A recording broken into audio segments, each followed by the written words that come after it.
The NFL draft is here, and that means it's time for a mini mock draft. We'll do that and talk about who we think makes a big splash trade on today's edition of Locked On NFL. The new Locked On NFL. The madman Tyler Rowland is your double shot of NFL espresso with the Locked On local experts on every major story. Get ready, Rowland is revving up. The new Locked On NFL starts now.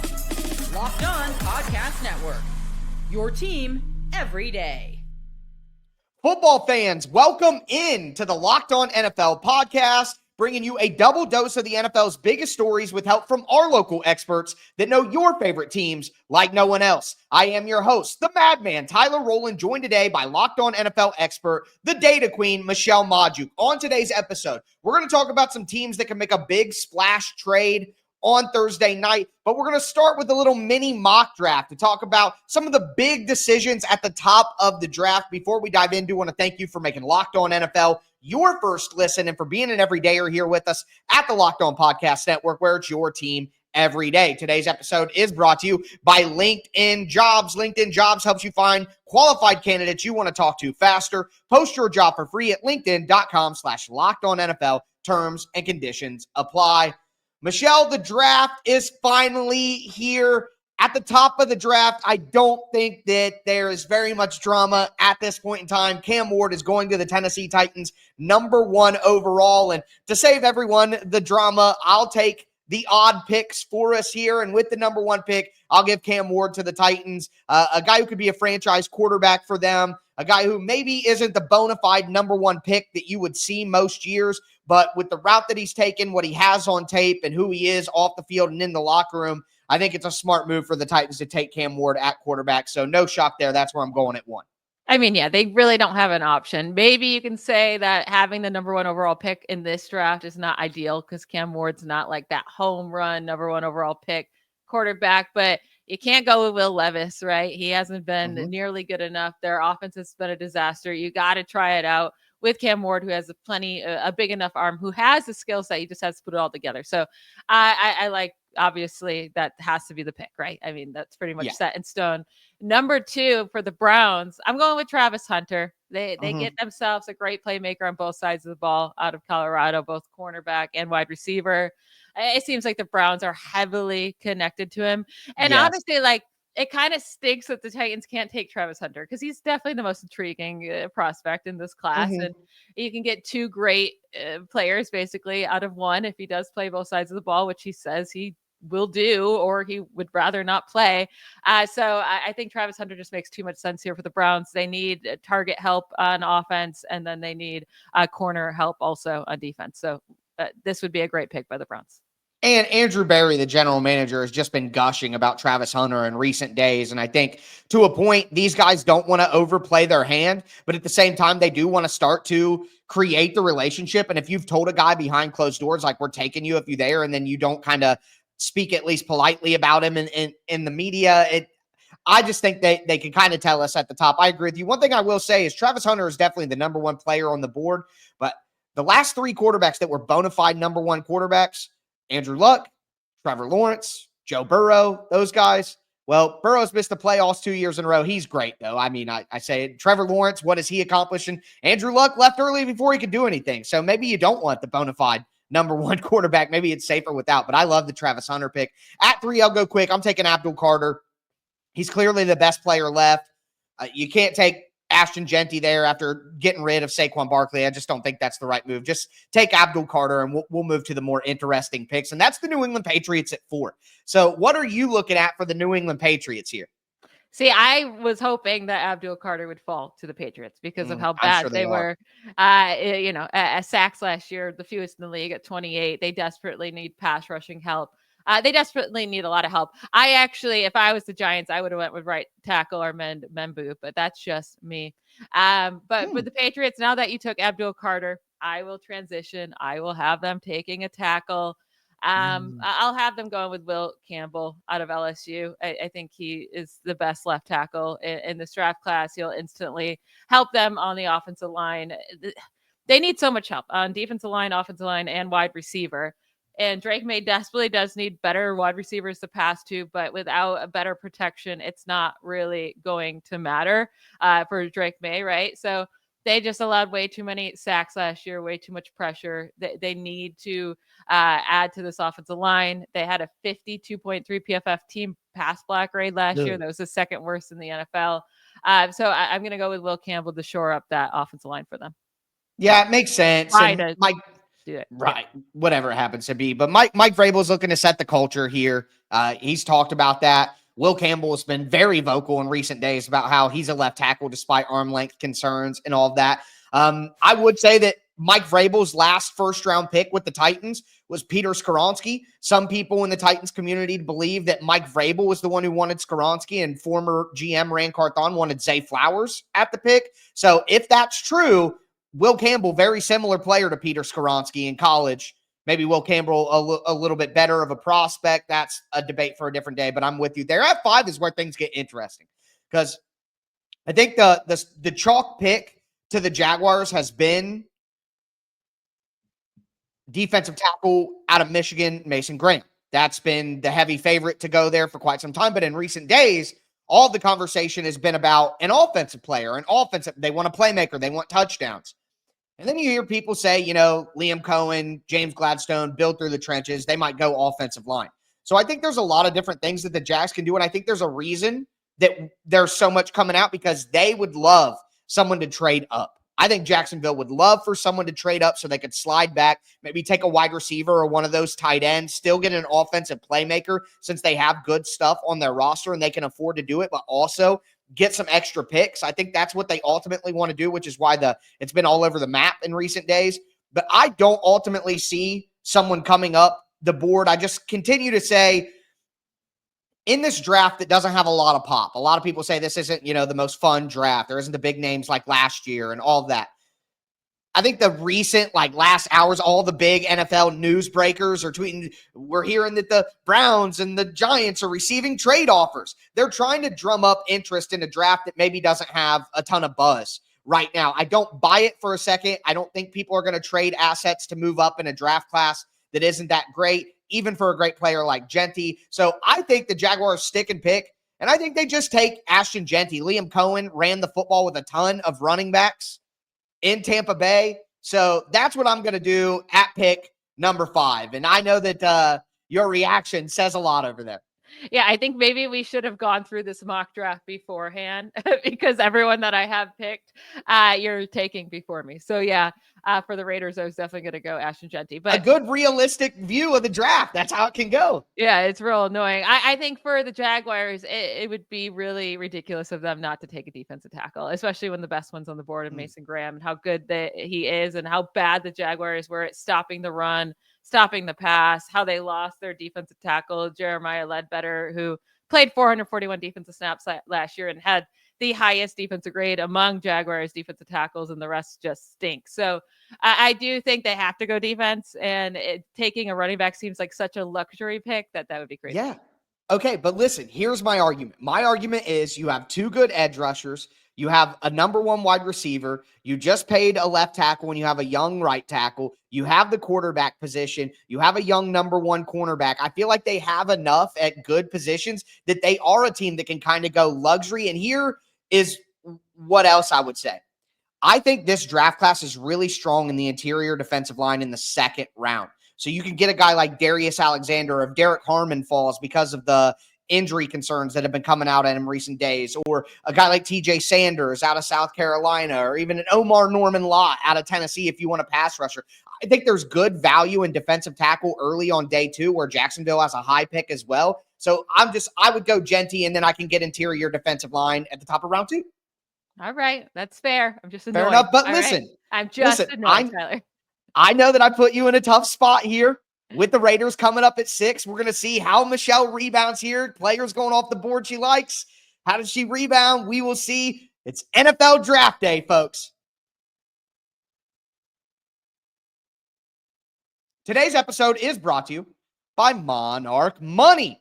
Ever check your bank account and wonder, where did all my money go? Between dining out, online shopping, entertainment, it's easy to lose track. That's where Monarch Money comes in, your personal CFO, giving you full visibility and control over your finances. Monarch Money isn't just a budgeting app. It's a complete financial command center. You could track all your accounts, investments, spending all in one place. Stop just managing your money and start building wealth. For me, I didn't realize how much money I was spending on online shopping. Now I can see it with Monarch Money, budget smarter, and save more. Take control of your finances with Monarch Money. Use code LOCKEDONNFL at monarchmoney.com for 50% off your first year. That's monarchmoney.com, code LOCKEDONNFL for half off your first year. Today's episode is also brought to you by Game Time. There's nothing like the atmosphere of an NBA playoff game. Every bucket, every stop, every moment feels huge. It's electric in the arena, and with Game Time, you can be a part of it without the stress of last-minute ticket hunting. Game Time makes it fast and easy to get playoff tickets, even when demand is sky high. Prices on the app actually go down as tip-off gets closer, and their last-minute deals can save you up to 60%. I love Game Time for football, basketball, baseball, comedy, theater. Doesn't matter. You can find it. They have the best features like all-in pricing, a panoramic view from your seat. Take the guesswork out of buying tickets with Game Time. Download the Game Time app, create an account, use the code LOCKEDONNFL for $20 off your first purchase. Terms apply. Again, create an account and redeem the code LOCKEDONNFL for $20 off. Download the Game Time app today. Last-minute tickets, lowest price guaranteed. All right, Michelle, let's continue today's edition of Locked On NFL. It's NFL Draft Day, a little mini mock draft here with the top 10. We'll talk some trade options at the end of the show. We did Cam Ward at number 1 overall, Travis Hunter, number 2 to the Cleveland Browns, Abdul Carter, number 3 to the New York Giants, Will Campbell, number 4 to the New England Patriots, and then I took Ashton Jeanty, number 5 for the Jacksonville Jaguars after not getting a good enough trade offer for someone to come up to get Ashton Jeanty. That leaves Michelle at number 6 on the clock with the Las Vegas Raiders. Yeah, obviously I would have taken Ashton Jeanty here for the Raiders because their run offense is just so horrid, and they need more playmakers too on offense. And then I considered Teteroa McMillan, wide receiver there for him, because Jacoby Myers right now is their wide receiver 1, and then the rest of that wide receiver room is just straight terrible. So they could definitely use another wide receiver. However, I'm going a different direction. I'm going to go with cornerback Jahdae Barron out of Texas. Because also their wide receiver room is bad, but their cornerback and their safety room, their defensive back room in general is really, really barren as well. So this is a huge need for them. And I think right now, like, Barron is so much better than what you're going to be able to get at corner in the second round compared to other wide receivers they can find in the second, third round to go with Jacoby Myers. And they also have Brock Bowers, who's already their true wide receiver 1, right? So Barron can play all over the field, slot, outside. He really, you can just line him up anywhere you want. And he just seems like such a Raider, that like hard hitter all over the field. So I think Barron would be huge to add to that defense. Yeah, he's one of those guys, Michelle, that I'm very uncertain of where it could go. Every time I do a mock draft, he's somebody who kind of starts to fall on me. And I'm like, and then I also hear people like Jahdae Barron's going to go very early. And I'm like looking at Miami, and he could even go this high. Like, I've heard people talk about him top 10. So he's just one of those guys who is one of the most uncertain in my mind in terms of value right now. But I will tell you, the name that I thought that you were going to go with is Armand Membo, the right tackle out of Missouri. Colton Miller is on icy ground there. You don't know what's going on. I think they ultimately bring him back. But DJ Glaze out of Maryland was a rookie last year in the mid rounds. Can they count on him to start at right tackle? I think you move DJ Glaze inside, maybe Membo at right tackle. But I'm with you. Their secondary certainly needs help, and he's a playmaker that could help change games. And we know Pete Carroll loves his secondary. But that leaves the New York Jets, and the Jets could go a lot of different ways. We've heard New York Jets, Tyler Warren, the tight end, Teteroa McMillan, like their wide receiver group outside of Garrett Wilson is not that great either. So there's a lot of ways that they could go. Mason Graham on the board still.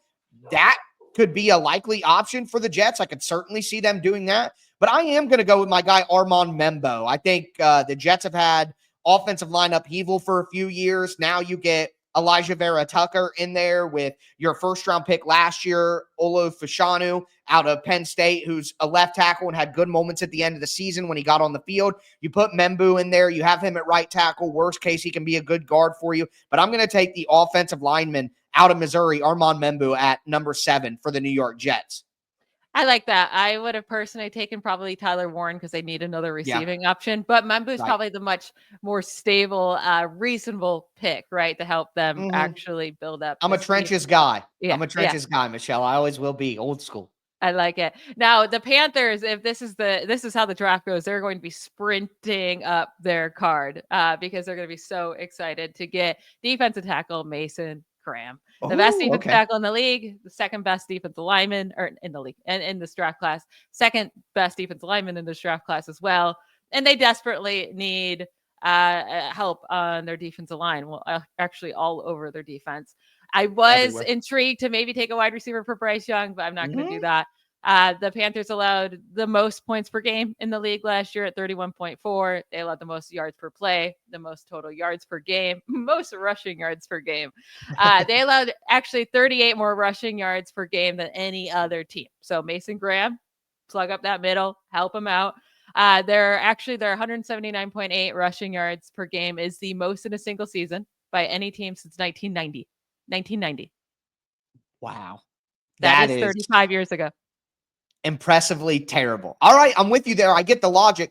This is a place where when I do my own like personal mock draft that I put out every year on this time, I see them going D-line as well. I really do think they're there. Mason Graham, if he falls, that would be interesting. I think Michael Williams out of Georgia is another guy who could be really good against the run. Could be an option there too. I love the pick of going D-line. I don't think that they're going wide receiver or offense, or I do agree they need to go defense there. The Saints are a very interesting team. And I'll tell you, I don't really know what to do here. I'm starting to think, are they going to risk it if they love Jackson Dart this much? Are they going to risk it? Is it all a smokescreen and they really like Shedeur and want to get him later?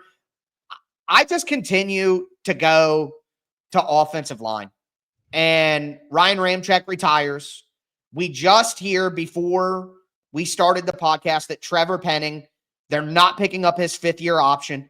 He has been basically a bust for them as an offensive tackle. I think that coming from Philadelphia, Kellen Moore wants to make sure that he has a good offensive line to protect whatever quarterback they trade up for later in the draft.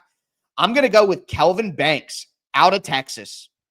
You have Talise Fuaga, who they drafted first round last year, who was a natural right tackle and played right tackle in college for Oregon State. So you kick him back over to right tackle. You have Kelvin Banks. Banks or Fuaga could play at guard for you while you have Penning this final year. Let's say he has a breakout year. He steps up to the challenge. He has a good season. One of those guys can play tackle. Penning can play the other tackle spot, and then one of those guys can play in at guard. But I think long-term with Fuaga at right tackle and Banks at left tackle, people worry about Kevin Banks' length. Some people think he's a guard. He's got one of the longest wingspans. The arm length doesn't look good, but the wingspan is one of the best in the draft class at offensive tackle. He's got a huge chest. I think that does matter and will quell any issues. Guy's been a top left tackle in college for quite some time now and was a top recruit. I think a team will take that. It's too important. Give me Kelvin Banks at number 9 for the New Orleans Saints. It makes a ton of sense because, like you said, Penning has been such a bust for this team. He allowed the most pressures in the league last year, according to Next Gen Stats. So, he fooled everybody. Yeah, those mean reps at the Senior Bowl, getting what would be personal foul penalties during one-on-one reps. He fooled everybody.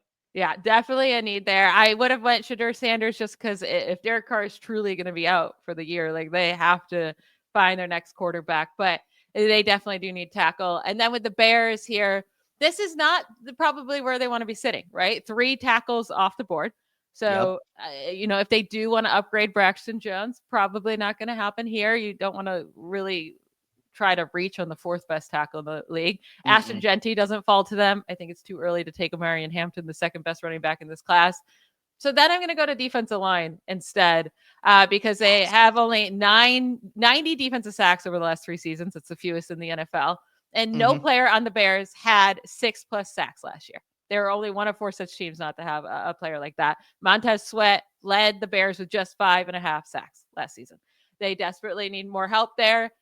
So there's a couple options. If they do a great background check on Marshall's Mike Green and they feel comfortable with him, yeah, then maybe they go there because I think he's the best pass rusher left.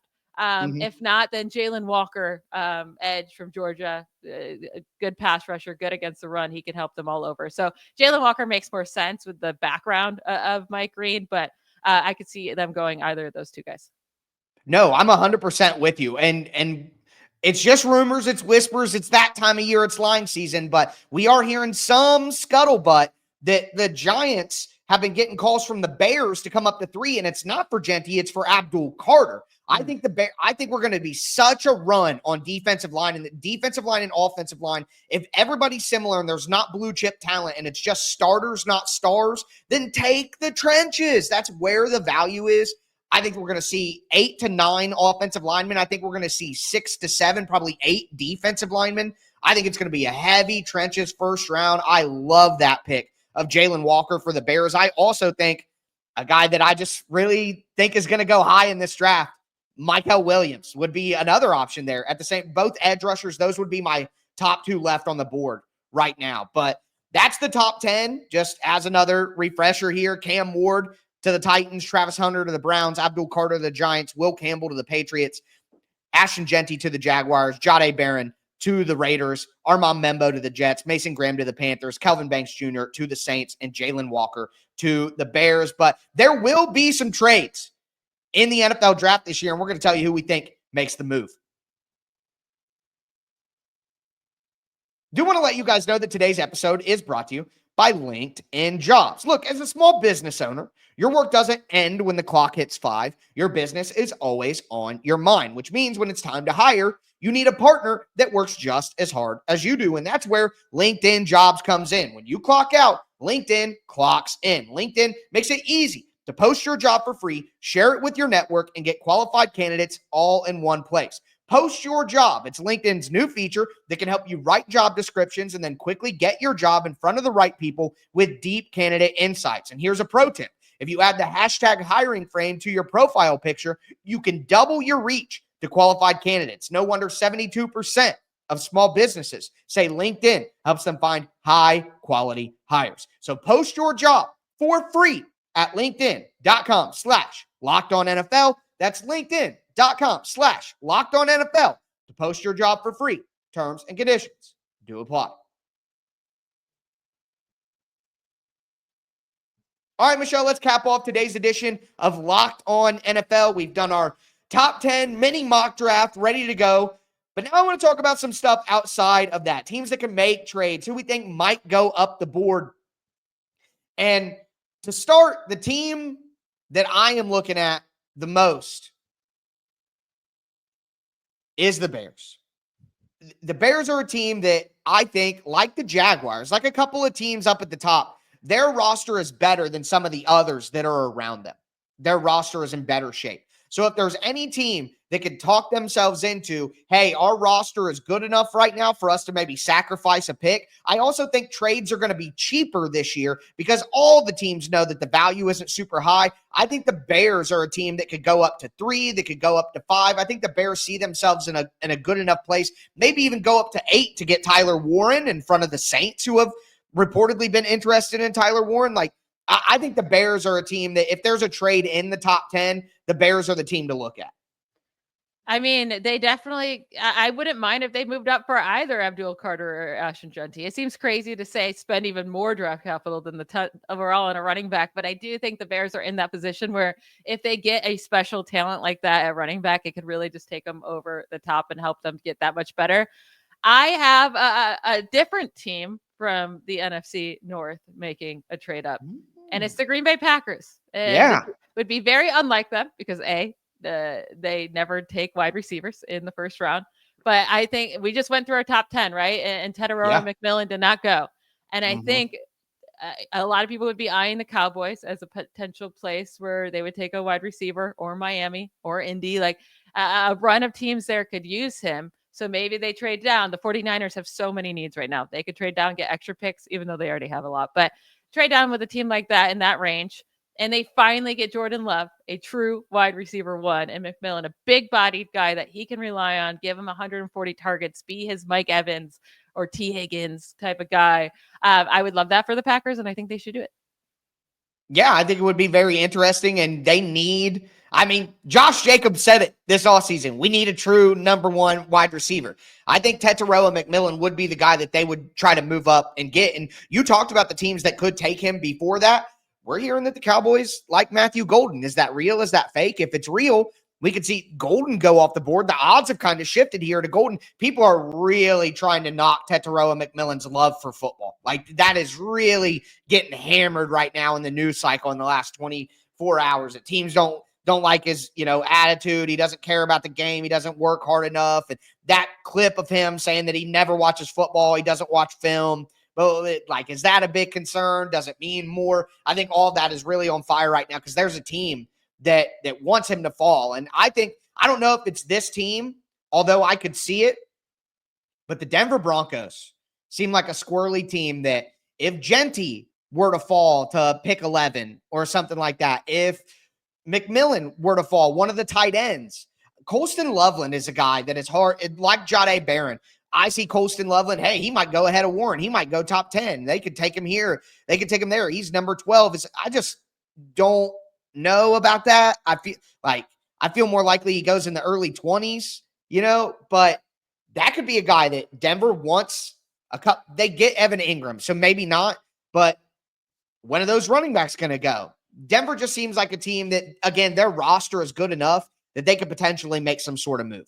Yeah, I mean, Denver needs a running back so bad. So if they feel Amari and Hampton won't come to them at 20, right? It won't, even though looking at the teams ahead of them, it's not really a ton of spots that you would foresee Hampton going if he does start to, if he gets past the Bears and the Cowboys, then you start to feel a little bit better about that. But if they want to jump the Cowboys, if they're worried about the Cowboys taking a running back there because they also desperately need one, that could be a move up. And then the last one I want to go with here is Pittsburgh moving up for a quarterback, right? Like the Aaron Rodgers thing is all over the place. Who knows what happens? Yeah. They have Mason Rudolph as their starter right now. If Shedeur Sanders starts to fall and they feel comfortable with him, or they want to move up for Jackson Dart, I'm not saying that's the right choice at all as a fan of the Steelers, but I can see them doing that. Yeah, I got to tell you, I always try to look for a couple of trades that just make sense to me. And I feel like the Steelers are going to do something crazy. Like, this is what I'm envisioning. Something like the Rams, because we hear that the Chargers are very interested in the tight ends. If Colston Loveland is falling around that range, the Rams want a playmaking tight end. That's something it was reported by one of the big national guys. So if the Rams come up from 26 to 21 to get in front of the Chargers and take one of the tight ends, and then the Steelers having dropped back and gotten some capital back, because remember they gave up those picks for DK Metcalf, they take Jalen Milroe. Now it's like, yeah, he's risky, this and that, but we got back draft picks, and we still get the quarterback that we want. I also think that the Broncos, like I said, they're a squirrely team. We talk about a move up. I can see the Broncos moving back with one of those teams that wants to come up and get a quarterback. Like the Giants, the conversation around the Giants is the owner mandated a long-term quarterback, and they haven't done that, and they're not going to take quarterback probably at number 3, it seems like, if we go off that. What if the Giants come from 34 back up to 20 to get in front of the Steelers, get Jackson Dart or Shedeur Sanders, and then, the Steelers even more likely to move down. Like, I just see the Broncos being some sort of pivot point in some way. Yeah, I do too. The Broncos seem like definitely the team to watch to move up or down. And same, like you mentioned the Steelers, like moving down, that could definitely happen too, because they're not going to be worried about the Chargers or the Packers or the Vikings or the Texans or the Rams, or maybe the Rams, I guess. But taking a quarterback, like all these teams in the last 12 picks or so aren't looking for a quarterback. I guess they can worry about a team moving up. But yeah, that's a good point by you. Are there any other teams that you could see moving up? Or if not, which team of the Giants and the Browns do you think is more likely to move back into the first? I have to go with the Browns, because if you're the Giants, I just don't get why you'd give up all that draft capital to come back up instead of just taking it at 3. I don't know. Right. That's understandable. I want to say this. I'm going to call my shot here on this one.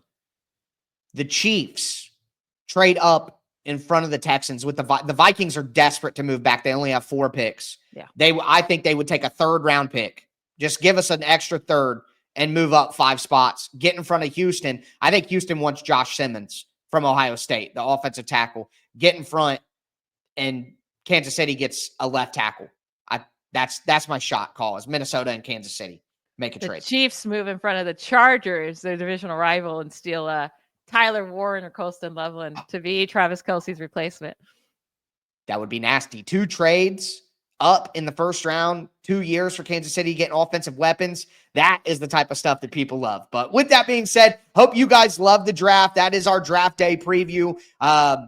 Going to be going live. The plan is to go live after the draft on the Locked On NFL YouTube channel. Have that up for you guys in the morning, breaking down the winners and losers and the big things that stood out from day one. Should be me and the mastermind, Ross Jackson. Never know what could happen if the Saints go crazy, which they very well could do. But hope you guys tune in. Thanks so much.